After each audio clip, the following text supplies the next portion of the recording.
오늘은 1년 중에 마지막 주일입니다. 공교롭게도 또 12월 31일 마지막 날이기도 합니다. 우리는 이 날을 보통 연종주일이라고 부릅니다. 하지만 우리는 연종주일이 지나면, 즉 1년의 마지막 주일이 지나고 나면 그것으로 끝이 아니라 1월 첫 주인 신년주일이 다가온다는 것을 잘 알고 있습니다. 한 해를 마감하는 주일이 사실은 또 다른 한 해를 시작하는 주일이라는 것을 우리는 직감적으로 느끼게 됩니다.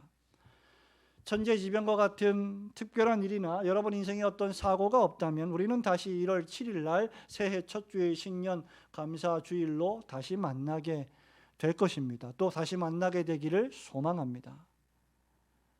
그렇기에 여러분 19세기의 문학가, 아주 유명한 문학가 T.S. 엘리엇과 같은 유명인의 말을 빌리지 않더라도 마지막은 새로운 시작의 한 지점입니다. 심지어 인생의 마지막인 죽음조차 세상 사람들이 그렇게 생각하듯이 결코 마지막이 아닙니다. 하나님의 말씀인 성경에 따르면 죽음은 새로운 시작일 뿐이며 심지어 영원한 새로운 시작임을 우리에게 알려주고 있습니다. 그렇기 때문에 사람들은 한 해가 가는 것을 아쉬워하면서도 또 다른 새해에 대한 기대감을 저버리지 않습니다. 한 해의 마지막 주간인 이 연말 여러분 어떻게 보내셨습니까? 연말은 그 특유의 묘한 분위기가 있습니다. 어린 시절 또 10대, 20대 청년들을 지나서 이제 40, 50, 60대, 70대가 되어서 연말이 그렇게 기쁘거나 들뜨거나 설레임이 좀 많이 줄어들었겠지만 그래도 연말은 연말입니다. 많은 사람들이 송년회를 하지요. 만남을 가집니다. 식사를 합니다. 대화를 나눕니다. 그래서 사람들은 저마다 올해 이루지 못한 일들을 반추해보고 내년에 새로운 계획을 세웁니다. 청년들은 다이어리를 사서 새해에 일어날 일들을 기대하면서 그 빈칸들을 빼곡히 미리미리 채웁니다. 그 누구도 연말을 마지막이요 끝이라고 생각하지 않기 때문입니다. 지난 1년 동안 내가 연약했고 실수했고 실패한 일들이 많았다 할지라도 새로운 기회가 주어지고 새로운 시간들이 주어졌기 때문에 이 새로운 새해에는 뭔가 좀 새롭게 해보자 하는 그런 마음으로 한 해를 마감합니다. 이 점에 있어서 요한계시록은 우리에게 해줄 말이 참 많습니다. 성경의 마지막 책이자 또 다른 시작을 알리는 책이 바로 요한계시록이기 때문입니다. 그리고 그 책이야말로 미래를 위해 반드시 여러분들이 읽고 또 읽고 묵상하고 또 묵상해야 할 하나님의 말씀입니다. 여러분들은 이미 몇 달 전부터 열고등교회 강단을 통해서 요한계시록 강해 설교를 듣고 있습니다. 요한계시록은 하나님의 성령께서 교회들에게 하시는 말씀이요 하나님의 백성들에게 친히 하시는 말씀이요 역사와 우주와 만물과 여러분의 인생의 과거와 현재와 미래에 관하여 말씀해 주시는 하나님의 음성입니다. 오늘 우리가 읽은 본문을 통해 여호와 하나님께서는 이렇게 외치십니다. 보라, 내가 만물을 새롭게 하노라. 우리 한번 따라해 보실까요? 내가 만물을 새롭게 하노라. 그런데 그냥 만물을 새롭게 하노라 하시지 않고 보라 부르십니다. 이 만물을 새롭게 하는 것이 특별한 새롭게 하시는 일이기 때문에, 대단히 중대한 일이기 때문에 보라하고 우리의 주의를 기울이십니다. 만물을 새롭게 하겠다. 여러분 얼마나 설레는 말씀입니까? 여러분 새해가 다가오면 좀 설레지 않습니까? 별로 그렇지 않으시다고요? 여러분이 늙으셔서 그렇습니다. 만물을 새롭게 한다는 이 말씀에 가슴 떨리고 설레어야 합니다. 하나님의 백성들은 말이죠. 왜냐하면 낡은 것이 지나가고 이전 것도 지나가고 하나님께서 무엇인가 완전히 새롭게 하신다는 말씀이기 때문이죠. 그래서 오늘 연종주일에 우리가 요한계시록을 강해하고 있지만 한참 건너뛰어서 21장 말씀을 통해서 하나님께서 보라 만물을 새롭게 하노라는 이 말씀을 통하여 주시는 세 가지 교훈을 나누기 원합니다. 첫 번째로 하나님께서 역사와 우주와 만물과 여러분의 인생을 완전히 새롭게 하실 것입니다. 믿으시기를 축원합니다. 5절과 6절 말씀을 같이 읽어보겠습니다. 보좌에 앉으신 시작. 보좌에 앉으신 이가 이르시되 보라 내가 만물을 새롭게 하노라 하시고 또 이르시되 이 말은 신실하고 참되니 기록하라 하시고 또 내게 말씀하시되 이루었도다 나는 알파와 오메가요 처음과 마지막이라 내가 생명수 샘물을 목마른 자에게 값없이 주리니. 아멘. 보좌에 앉으신 이는 의심의 여지 없이 역사와 우주와 만물을 창조하시고 통치하시고 그것들을 그 마음의 뜻대로 다스리시는 전능하신 하나님이십니다. 하나님의 이런 전능성은 6절에서도 여실히 드러납니다. 하나님은 자신을 소개하실 때 그 유명한 헬라어로 알파와 오메가요 처음과 마지막이라고 소개하십니다. 아르케와 텔로스, 알파와 오메가로 소개하십니다. 알파와 오메가는 여러분 잘 아시는 것처럼 헬라어의 첫 단어와 마지막 단어입니다. 시작도 하나님의 것이요 마지막도 하나님의 것이라는 뜻이죠. 모든 우주와 만물과 역사와 여러분 인생의 기원이 하나님이시요 여러분의 그 인생의 마지막 궁극적 도착지도 그 마지막도 하나님께 있다는 말입니다. 여기 처음이라는 헬라어 아르케 역시 근원, 기원을 가리킵니다. 그리고 텔로스는 마지막이라고 번역된 텔로스는 목적을 가리킵니다. 역사와 우주와 만물과 여러분 인생의 근원이 기원이 하나님이시요 즉 여러분이 하나님으로부터 나왔으며 그리고 여러분의 텔로스 여러분의 그 마지막 목적도 하나님께로 돌아간다는 것입니다.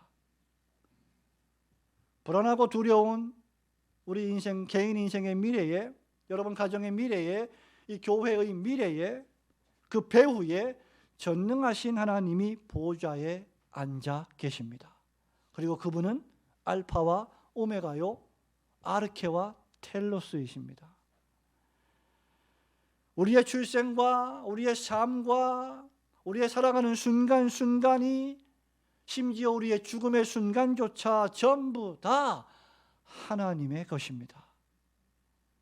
우리의 전 시간이 하나님의 것이라는 말입니다. 어느 한순간이라도 여러분 인생에 있어서 하나님이 눈 감고 계시거나 다스리지 않는 시간은 없습니다. 유명한 신학자의 말을 빌려서 말하자면 여러분 인생의 단 1인치도 하나님이 다스리지 않는 국면은 존재하지 않습니다. 심지어 하나님은 역사와 우주까지도 창조하신 모든 만물까지도 완벽하게 통치하십니다. 세상의 시작에 하나님이 계셨고 마지막에도 하나님이 계실 것입니다.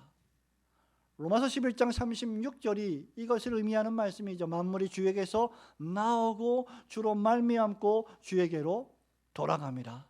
영광이 저에게 세세에 있으리로다. 아멘. 세상의 시작 이전에도 세상의 마지막 이후에도 하나님이 존재하시기 때문입니다. 그 하나님께서 성경의 마지막 책인 마지막 장 바로 앞장에서 내가 만물을 새롭게 하리라 하고 선언하고 계십니다. 성도 여러분, 여러분은 새 것이 좋으십니까? 아니요, 나는 뭐 옛 것이 좋습니다. 오래된 것이 좋습니다. 추억이 있습니다. 예, 그렇긴 하겠지만 일반적으로 볼 때 새 것은 좋은 겁니다. 그래서 새해가 좋은 거예요. 기대가 되는 겁니다. 헌 옷보다, 헤어진 옷보다, 찢어진 옷보다 여러분 새 옷이 좋습니다. 주일날 오실 때 새 옷을 입고 예쁜 옷을 입고 멋있는 옷을 입고 단정하게 주님 앞에 나오면 얼마나 좋습니까? 헌 집보다 새 집이 얼마나 좋습니까? 그런 노래도 있잖아요. 헌 집 줄게 새 집다오. 새 집은 좋습니다. 새 신발, 새로운 차, 새로운 핸드폰 등등 여러분 새로운 것은 얼마나 좋은 것입니까? 그 새로운 것들이 여러분에게 생기면 얼마나 좋습니까? 그런데 여기 새롭게 하노라는 미래형이 아니라 즉 새롭게 할 것이다가 아니라 새롭게 하고 있다 현재형으로 기록이 되어 있습니다. 하나님께서 계속해서 만물을 새롭게 하고 계신다는 뜻이죠. 이사야 선지자는 이사야서 43장 18절 19절에서 이렇게 선포합니다. 너희는 이전 일을 기억하지 말며 옛날 일을 생각하지 말라. 보라, 내가 새 일을 행하리니 이제 나타낼 것이라. 새롭게 도래할 메시아 왕국을 우리에게 예언한 말씀입니다. 사도 바울도 고린도후서 5장 17절에서 이렇게 유명한 말을 합니다. 누구든지 그리스도 안에 있으면 새로운 피조물이라. 이전 것은 지나갔으니 보라, 새 것이 되었도다. 예수를 믿으면 이전 것은 지나가고 새 사람이 됩니다. 바로 그 증거가 여기 앉아 계신 여러분들입니다. 하나님께서 그리스도 안에서 우리를 만나주시고 우리의 죄를 용서하시고 영원한 생명을 선물로 주셔서 우리를 새롭게 해 주셨습니다. 그리고 우리는 그것을 믿음으로 성령의 능력을 통하여 날마다 새로워집니다. 어떤 방송에 보니까 여러분, 어떤 개그맨과 영화배우 몇 명이 이렇게 식사하고 술을 마시는 자리가 있었던 것 같습니다. 제가 영화배우 이름을 잘 기억하지 못하는데 정준호라는 그 영화배우인가요? 그 영화배우가 있고 또 다른 영화배우가 있는데 그 개그맨이 예수님을 믿고 회심을 했습니다. 옛날에는 술을 그렇게 마시고 뭐 폭식을 하고 폭음을 하고 그렇게 살았던 사람이 변화되어서 술을 안 마시는 거예요. 그러니까 옆에 있는 정준호 그 영화배우가 한잔 하라고, 괜찮다고. 저는 안 마시겠습니다. 괜찮습니다. 왜 안 마시냐 그랬더니 이제 예수님 믿고 새롭게 변화돼서 이전 것은 다 지나갔습니다. 이런 거 별로 안 좋아합니다. 그랬더니 그 영화배우가 옛날부터 좀 그렇게 하지 마, 이렇게 뭐 농담을 하면서 그 어떤 영상이 있더라고요. 성도 여러분, 예수를 믿으면 단순히 술을 끊고 담배를 끊는 정도가 아니라 인생이 새로워집니다. 가치관이 바뀝니다. 삶의 모습이 바뀝니다. 사람들이 아주 확연하게 알아볼 정도로 그의 인생이 변화됩니다. 그것이 바로 하나님께서 그리스도 예수 안에서 성령님을 통하여 우리를 변화시켜 주시는 구원의 능력입니다.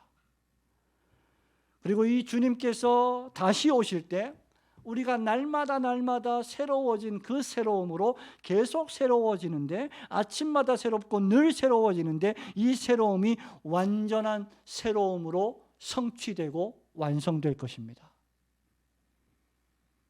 존재하는 모든 만물을 완전히 새로운 만물로 바꾸실 것입니다.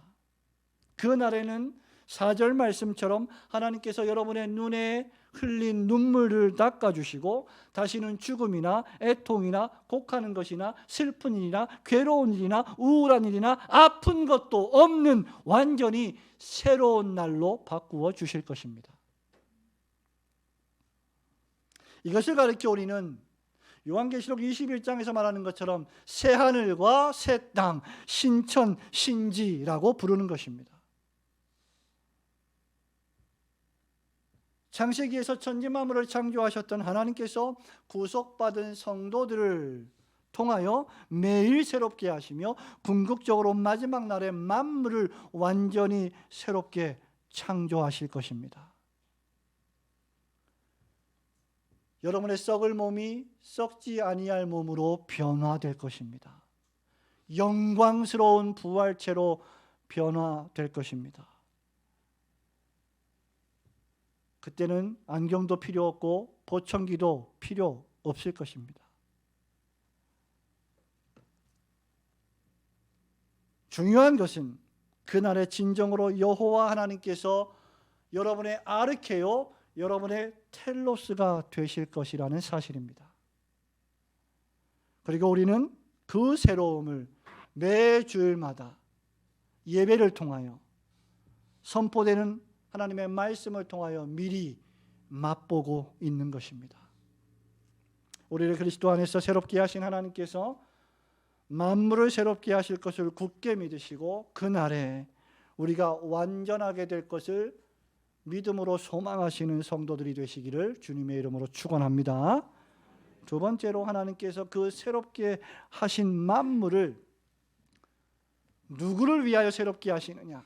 누구에게 주실 것이냐? 바로 이기는 성도들에게 선물로 주실 것입니다.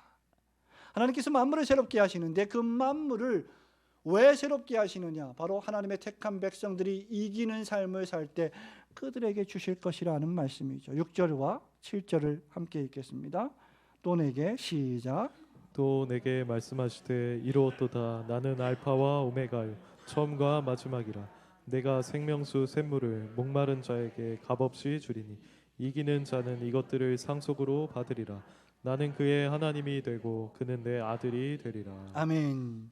6절과 7절 말씀은 하나님께서 새롭게 창조하시는 이 신천신지로서의 새하늘과 새 땅은 누구를 위한 것일까? 그것은 6절에 따르면 목마른 자를 위한 것이며 7절에 따르면 이기는 자들을 위한 것입니다. 하나님께서 만물을 새롭게 하시는 새하늘과 새 땅에서의 축복을 받아 누리는 것을 요한은 생명수 샘물을 마시는 것으로 비유하고 있습니다.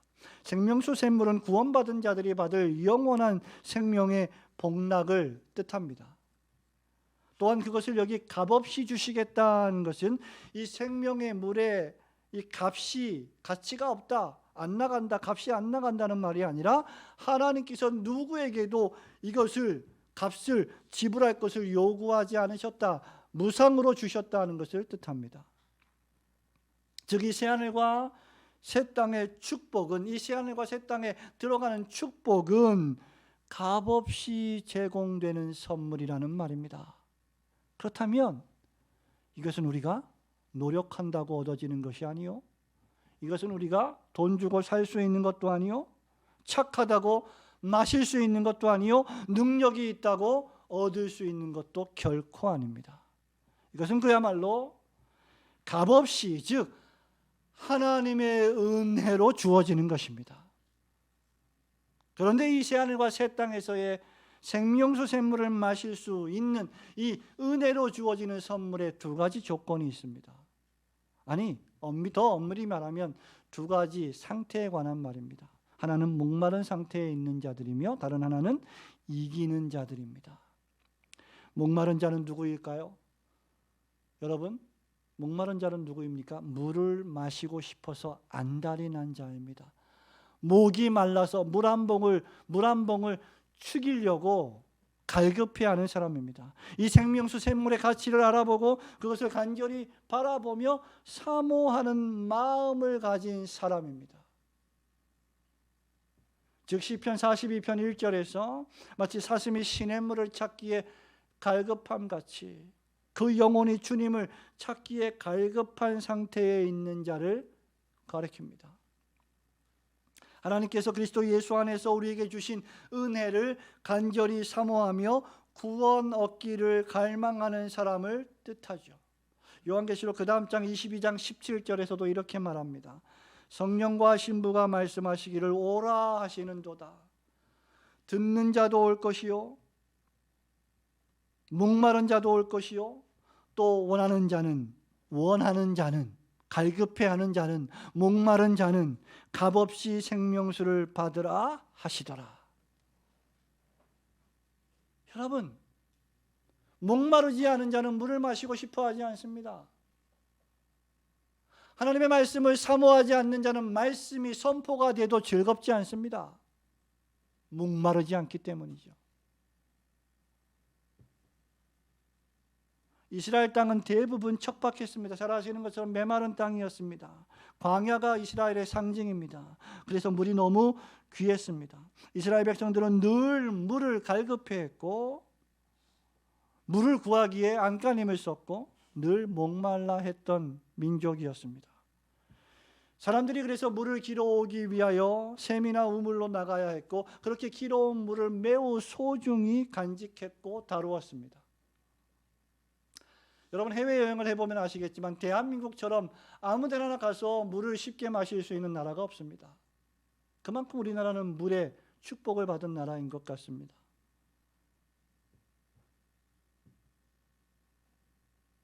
성경에서 물은, 또 특별히 광야에서의 물은 구원을 상징합니다. 우리 예수님이 요한복음 7장 37절 8절에서 이렇게 말씀하셨습니다. 명절 끝날 곧 큰 날에 예수께서 서서 외쳐 이르시되 누구든지 목마르거든 내게로 와서 마시라. 나를 믿는 자는 성경의 이름과 같이 그 배에서 생수의 강이 흘러 나오리라. 예수님을 믿는 믿음으로 얻는 영원한 생명을 사모하며 그것을 간절히 바라보는 것이야말로 목마른 자들의 참된 상태입니다. 그래서 이러한 자들은 예배드리기를 즐거워하고 하나님 말씀 듣기를 사모하며 기도하기를 좋아합니다. 이런 자들만, 이런 상태에 있는 자들만 생명수 샘물을 마시게 될 것이고 새하늘과 새 땅을 축복으로 받게 될 것입니다. 또한 이런 자들을 가리켜 7절에서 이기는 자라고 했습니다. 이기는 자라는 표현은 요한계시록 2장 3장에서 기록된 7교회를 향해 주신 성령의 말씀에 반복된 표현입니다. 이기는 자는 예수님만을 구세주로 믿고 자기 인생의 주님으로 고백하며 그 믿음을 목숨 걸고 지키려고 분투하는 자들입니다. 우리는 이미 7교회를 통해서 초대교회 교인들이 어디서 실패했고 어디서 성공했는지를 살펴본 바 있습니다.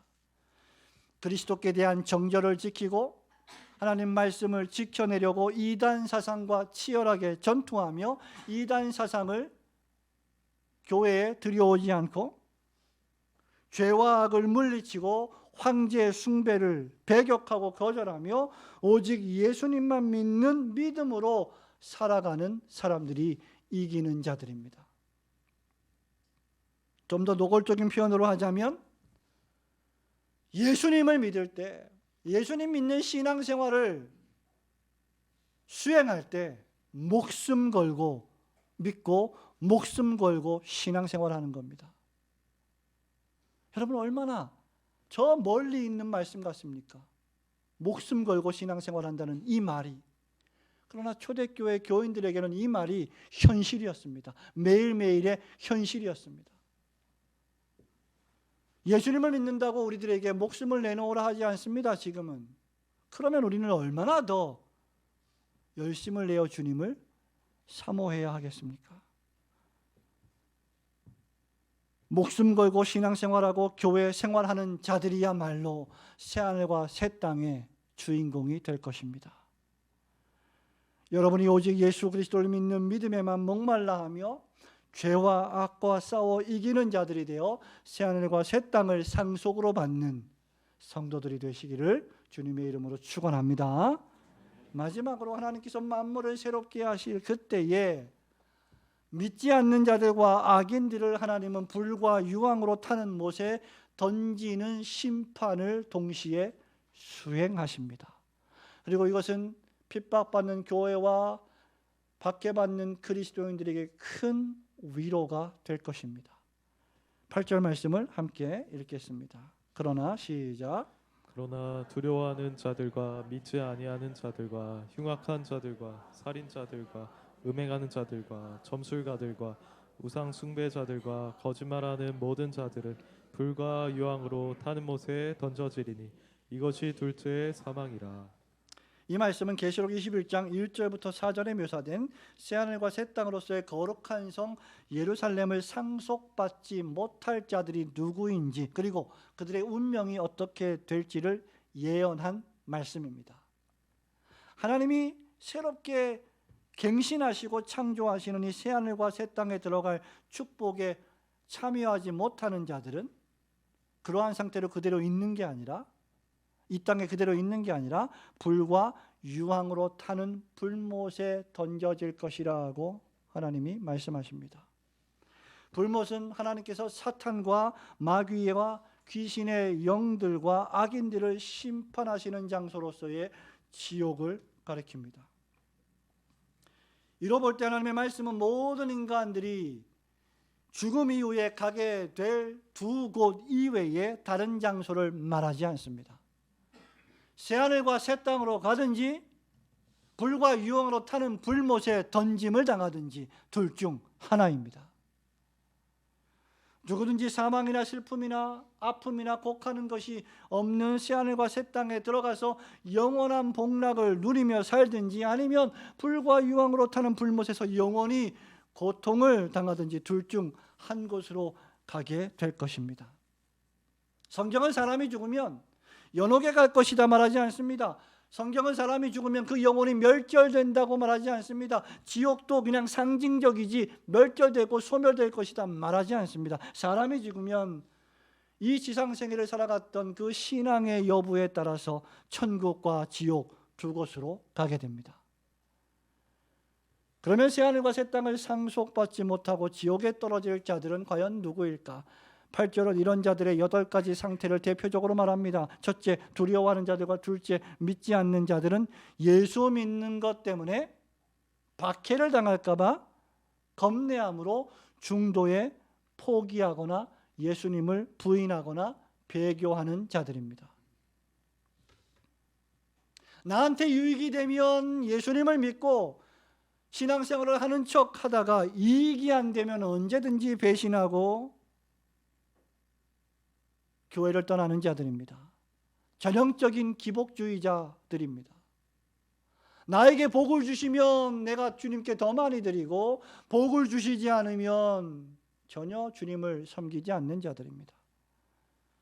박해를 두려워하는 겁쟁이들이며 소심한 자들입니다. 세 번째, 네 번째, 흉악자들과 살인자들은 진리를 마음에 품지 않고 거짓과 죄악으로 가득 차서 계속 그 마음이 강팍해지고 폭력적이며 잔인한 삶을 살며 자신의 이익을 위하여 사람까지 죽이는 자들을 가리킵니다.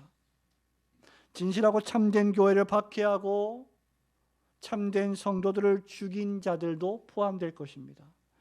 다섯 번째, 여섯 번째, 일곱 번째인 음행하는 자와 점술가들과 우상 숭배자들은 육체의 쾌락에만 몰두하고 자기 배만 챙기며 살아가는 자들이며 더 나아가서 자연을 포함하여 하나님 외에 다른 피조물들을 신으로 섬기는 우상 숭배자들을 가리킵니다. 마지막으로 거짓말하는 자들은 마귀에 속한 자들입니다. 하나님의 백성들은 진리의 사람들이나 거짓말하는 자들은 거짓의 아비인 마귀에 속했다고 예수님은 말씀하셨습니다. 여러분이 8가지 상태는 하나님을 부인하고 예수님을 영접하지 않으며 자신을 위하여만 살아가는 불신자들이 저지르는 하나님께 대한 반역적인 대표적인 8가지의 상태를 기록한 것입니다. 하나님께서 만물을 새롭게 하실 때 그 만물을 목마른 자와 이기는 자, 예수 그리스도의 구원을 감격해하고 감사해하며 죄와 악과 싸우고 세상과 타협하지 않으며 진리의 말씀을 지키려고 분투하며 살아갔던 그 이기는 자들에게 주시는 그 날이 악인과 불신자들에게는 무시무시한 심판의 날이 될 것입니다. 우리는 이미 심판과 진노의 날이 얼마나 무시무시한지 요한계시록 6장을 통해서 그 어린 양의 진노에서 우리를 가려달라고 산들과 바위들에게 기도하면서까지 우리를 제발 좀 우리 머리 위에 떨어져서 우리를 가려달라고 애원할 정도라고 했습니다. 이 세상에서 거짓을 일삼고 협박하고 사람들을 죽이고 흉악하며 살인하며 우상을 숭배하고 쾌락적으로 살아가도 자기 배만 위하여 살아가도 정말 잘 살아가는 악인들이 얼마나 많습니까? 저들은 죽을 때에도 눈이 고통을 당하지 않는 것처럼 죽는다고 했습니다. 그러나 그들이 잘 살아가는 것처럼 보이지만 마침내 그들은 하나님의 심판이라고 하는 진노를 받아 영원히 꺼지지 않는 불못에 던져짐으로 영원히 고통 가운데 살게 될 것입니다. 하나님의 심판은 작정되었고 확정되었습니다. 누가복음 3장 9절에서 우리 주님 말씀하십니다. 이미 도끼가 나무 뿌리에 놓였으니 좋은 열매 맺지 아니하는 나무마다 찍혀 불에 던지우리라. 심판은 분명히 실행될 것입니다. 하나님께서는 알파와 오메가요 아르케와 텔로스가 되시기 때문입니다. 우리가 새하늘과 새 땅, 새 예루살렘 거룩한 산에 입성하는 그날이 우리가 이 세상에서 당하는 고난과 고통이 종식되며 우리를 받게 했던 자들이 심판을 받는 날임을 굳게 믿으시고, 여러분이 혹시 주님을 믿는 믿음 가운데 고난당하는 그런 상태에 있다 한다면 인내하시는 성도들이 되시기를 주님의 이름으로 축원합니다. 성도 여러분, 말씀을 맺습니다. 우리는 한 해의 마지막 주일인 연종주일에 요한계시록의 마지막 부분을 살펴보았습니다. 하나님께서는 역사와 우주와 만물과 여러분의 인생을 새롭게 하신다고 약속하셨습니다. 그 새하늘과 새 땅에는 사망도 없고 애통도 없고 곡하는 것도 없고 아픈 것도 없을 것입니다. 거기서 우리는 더 이상 눈물을 흘리지 않을 것이고 한숨을 쉬지 않을 것입니다. 그것은 완벽하게 새로운 것으로 충만한 천국이 될 것입니다. 그러나 새하늘과 새 땅이 더 좋은 것은 우리가 이 지상교회에서 예배하는 성부와 성자와 성령 하나님께서 그곳에서 우리와 완전히 함께 하실 것이기 때문입니다. 우리가 그토록 사모하고 흠모하는 주 예수 그리스도와 완벽한 교제를 누리며 얼굴과 얼굴을 마주대하며 보며 사랑으로 충만한 곳이 될 것입니다. 이것은 오직 목마른 자들과 이기는 자들만 들어가게 될 것입니다. 2023년을 살아오신 성도 여러분, 수고 많으셨습니다. 애쓰셨습니다. 그런데 여러분, 1년 동안 무엇에 갈급하며 살았습니까? 여러분, 무엇을 가지려고 그토록 애쓰며 싸워왔습니까? 여러분은 무엇에 목마르며 살았습니까? 여러분은 정말 만물을 새롭게 하실 하나님과의 깊은 교제에 목말라 하십니까? 하나님의 나라에 또 하나님의 의에 줄이고 목마르고 계십니까? 아니면 그저 이 교회 생활은 하나의 종교적인 액세서리에 불과합니까? 여러분은 진리의 말씀을 읽고 듣고 믿고 그대로 살기 위해 분투하며 이기는 자가 되기 위해 애쓰셨습니까?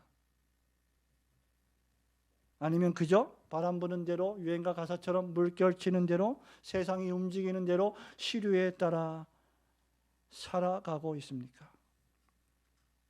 오직 목마른 자만이, 오직 이기는 자만이 새하늘과 새 땅의 상속자가 될 것입니다. 그러나 그것은 오직 여러분의 노력이 아니라 예수 그리스도의 공로를 의지하며 분투할 때만 그렇게 될 것입니다. 다가오는 2024년 새해에는 여러분이 이 세대를 본받지 않고 변화를 받아 주와 함께 더욱 고난받기를 각오하며 하나님의 나라와 그 의를 구하며 믿음으로 더욱 승리하시는 성도들이 되시기를 주님의 이름으로 축원합니다.